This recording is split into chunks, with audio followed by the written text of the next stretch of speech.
Hi everyone, today we're going to meet Jason and Mandy, and you are something of an unusual couple. You're young and you're full-timing. Yes. And you just started. How long have you been full-timing now?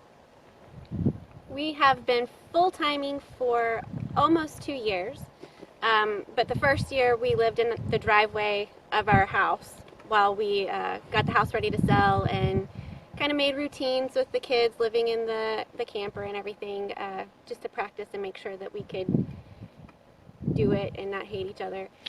That's important. Yes, it is. And it worked out great. And we took off full-time on the road since last May. So it'll almost be a year on the road as well. And so what, you're young, you're in your 40s? Some of us are young. Some of us are young. We are in our 30s. You're in your 30s. And so how did you decide you're going to live on the road? I'm going to let you take this one. That's a tough question. Boy, it's got a lot of different answers and a lot of different responses. Give me the top one. What's the number one reason you live on the road? Adventure. Adventure. There's also a financial component. There's also, educating our children. There's so many different components to it, but we like the change. We like to be able to. We've seen so much in the past 2 years, more than I've seen in my entire life. So, the adventure is just, it's amazing. Okay, and you mentioned three things, the adventure, money, and the kids. Yeah. So would those be your top three reasons you live on the road? I think so. Yeah, everything else kind of spins secondary. off of those. Yeah. So let's talk about the adventure. How is it you found adventure on the road? You just didn't like the boredom and tedium of an everyday life? You always wake up and you see the same thing, and every Saturday you know that you're going to have to mow the yard and edge the yard and, clean the house, and then Sunday you're going to have to clean the rest of the house because you couldn't clean it all the first time, and you see the same things in the same stores. And we live in Texas, and we live just outside of Dallas, and there's not a lot of really beautiful things to go see. And if you want to go see something really beautiful or really cool, you have to drive 5-6 hours just to get there.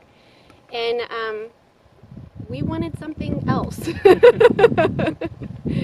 Something that was not that. So we've and life on the road is definitely not that. It's definitely not that. And so you also mentioned money. So do you find it cheaper to live on the road? It's as expensive as you want to make it. Right. We're out here on BLM land, and there's no rent out here. You have the same normal expenses, so you got to get your water and your food and everything that you would normally have to have, no matter where you're living. But you can live for just peanuts out here if you really want, or you can stay in high-end. Like we stayed when we took off. We went up to Canada and we stayed in Vancouver proper in the city, and that was ridiculously expensive. But it was fun because we'd never, the kids had never been out of the country, and I'd never seen Vancouver, and it was, an interesting experience. So one of the things that this lifestyle affords is options and choices. Mm-hmm. And overall, it can be cheaper if you want it to be cheaper. Is that what? Absolutely. Would you agree with that? Yep. Yeah. Well, you've been in the National Forest. You've done this almost a year now, so you spent a summer in the National Forest. Have you done that yet? Not yet. Yeah, not yet. So when we took off in May, it was pretty much straight up north, and we weren't geared for boondocking. So we were pretty much staying in RV parks. Now we're geared for boondocking, so we can stay wherever we like. So, and that would be primarily adding solar. Yes. Adding solar, we got a whole system installed. So we knew that before this we had a pop-up towable, and we knew we loved camping, and we boondocked in that a whole lot. And so we knew that was always the goal. It was just getting around to doing it and saving up the money to buy all the components. So we put solar on the roof. We've got 640 watts on the roof. We've got we had two 6-volt golf cart batteries that we took those out and replaced it with lithium ion. So we got 600 amp hours of lithium, and then all the supporting infrastructure. There's so much.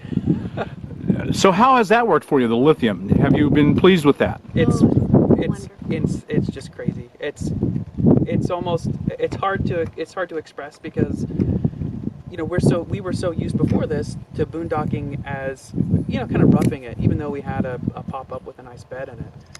But in that situation, you rarely turned on your lights, and you kind of made it stretch. With the lithium, it's still a little bit of that, but for the most part, I mean, the kids have got their consoles, they have Xbox and PlayStation and stuff like that, and here we are in the middle of the desert, and they can do everything that they would normally do in a house. It really is surreal. It's a lifestyle changer, in my opinion. We can use our microwave whenever we want. We just, push the inverter on button, and then you can use anything that you would plug into a regular plug, you can use it. And it's not, you have to be aware of what you're doing, which is really cool, and what you're using, so it brings you closer to how you use things, and it makes you really think about it, but it's available to you if you need it. So it's really, I like it. So would you say, do you have an estimate for what the total price was? Yeah, it's expensive. You want me to give you a number? Yeah, that'd be, if you don't mind. No, I don't mind, but it's expensive. So it all came to about $16,000. Wow, you're right. I was expecting a big number, but that one kind of sets me back. Right.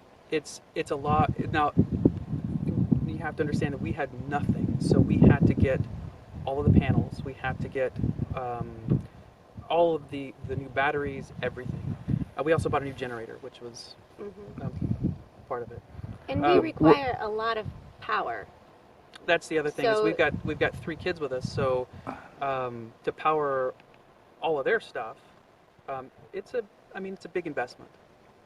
But the way that we justified it is this isn't a holiday for us. This is how we want to live. And so by putting the money in and investing in having it installed properly and having all the proper components for the foreseeable 10 years, we should get great life out of everything we purchased. Oh yeah, you should get 10 years out of everything. I don't know about the lithium, then that may be the end of their life, but you replace the batteries, and then everything else should go 10, 20, 30 years, other than the batteries. Yeah. Do you want to talk about your job? Oh, sure.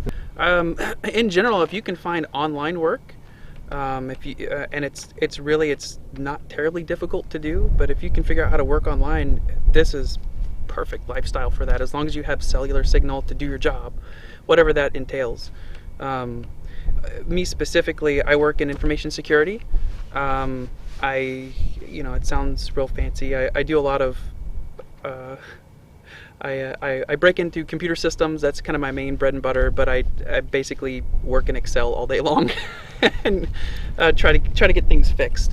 But so a corporation would come to you and hire you to break into their computer? Well, so I'm full-time, but yes, if I was a contractor, they could come hire me to test their security of their systems. So you work for a corporation or a large company, right? And your whole job is to break into their system and find the faults. That's the main. I have other duties, and it's part of the reason why I don't have much hair left. It can be demanding, but that's basically it. Yeah. So I'm their full-time penetration tester. That being said, if you can find work online doing anything, web design or I'm shocked that literally if you can learn a tool like Microsoft Office, the Office suite, you can make plenty of money finding the right folks who need help with spreadsheets or you need help with the reporting. You could become a virtual assistant. That's something that Mandy and I have kind of been talking about. As long as you have connectivity, if that's required, and if you have to be on the phone, like part of my job now is talking a lot during the day, so I have to make sure I have good voice. But yeah, there was a point when we were going to do this, it was kind of unprecedented in my role. There was nobody who really did this kind of lifestyle, and so I was kind of preparing to talk to my boss, thinking that maybe he's going to slap it down and maybe I'd have to go find another job. But he heard, I went in, I talked to him, he heard what I was saying, and he said, that's awesome. I definitely, he said I wish that I could do that. So I have complete support from a normal, regular, in my field, kind of an office job, And so how are you getting online? So you absolutely must have voice and data at all times. I would guess Yeah. pretty large quantities. Not so much, really. Not so much. Some weeks are worse than others. So if I have a lot of reporting to do and I'm transferring a lot of data, those weeks are pretty bad on data. But my company pays for my main data connection for work. So I've got a Verizon hotspot that I use most of the time. And Verizon's got the best coverage, the best signal that we've found. Yeah. For our personal use, we have T-Mobile. And T-Mobile is fantastic. We have the binge on, which is like unlimited. There's really no such thing as unlimited. They end up capping you or throttling you, but for our purposes, it's fantastic. And out here in Ehrenberg, it's amazing. The signal's great. So, any regrets? It's been you've been living in it for almost 2 years and on the road for almost 1 year. Yeah. Any regrets? What would you change? Oh, this didn't work out like I hoped, or oh, this is even better than I hoped. What's the good and the bad? I think the biggest regret is that we didn't do it sooner. That is just universally We what kick people say. ourselves Yeah. in the butts all the time. Like I didn't pay you to say that. No, No. There's no money exchanged hands here. We've been cooking this up. I've been trying to crack this nut for about 10 years. And it's a big nut to crack. But, we've said forever, wouldn't it be great if we could move to wherever, California or Colorado or wherever? And you have excuses lined up, and those excuses are, in a way, it's kind of comforting, because if you have an excuse, you don't have to go and be different or confront fears or whatever the limitations are that you're experiencing. But we should have done this 10 years ago. Would have been so That's the main awesome. regret. As for the little things that you find on the road, that you're going to have them, but you just adjust. Yeah. So no big regrets other than We wish we would have done it sooner. So minor problems here and there, but for the most part, it's just as good as you had hoped. yeah. Yeah. And it's even kind of neat to have the problems because then you get to think of different ways to solve them. Okay, so with the 5 of you living in a travel trailer, it must be a gigantic travel trailer. Nope. Why are you laughing? Not a gigantic Not a travel trailer. gigantic travel trailer. I think we're 25 feet and some change. So we tell whenever an RV park asks, we tell them 26 feet. That is not a big travel trailer. Yeah. It's about 172 square feet of livable space, right? Something like 180. So no, we purposely bought light. We've got a Lance. If you heard anything about Lance, you know that they're high quality and they're very light in general, and that's why we bought it. So we can tow it. We've got a 2009 Chevy Suburban 1500 truck. It's not a big diesel or anything like that. So we needed something light enough for the truck to haul. How much does it weigh? The rig is, I think it's about 4,200 pounds dry. The space is interesting. There's actually somebody has created a law around, and I forget who it is, but you essentially expand to your space, whatever your limitations are. So if you live in a 3,000 foot square house, you're going to have that desire to cram it full of stuff. If you have a 26 foot RV, you're going to try to cram it in. So definitely 5 people living in a space like this, I've always been a minimalist by nature, but we've adopted minimalism everywhere. Yeah. So I'm a computer guy. I had a bookshelf full of books, dead tree books. Got rid of that. Got a Kindle. Everything I need, everything I'd want to read, I can get on my Kindle, right? It's actually We go through and purge like a cycle every couple of weeks. We'll look and see, okay, what can we get rid of? Is there anything Yeah. that, you pack things or you acquire things and you think you're going to use them and then you realize, I haven't touched this in 4 weeks. I'm probably not going to use it. I can maybe give it to somebody else who can, or yeah. Okay, well, would you share your home with us and we'll take a look? absolutely. Okay, let's do that.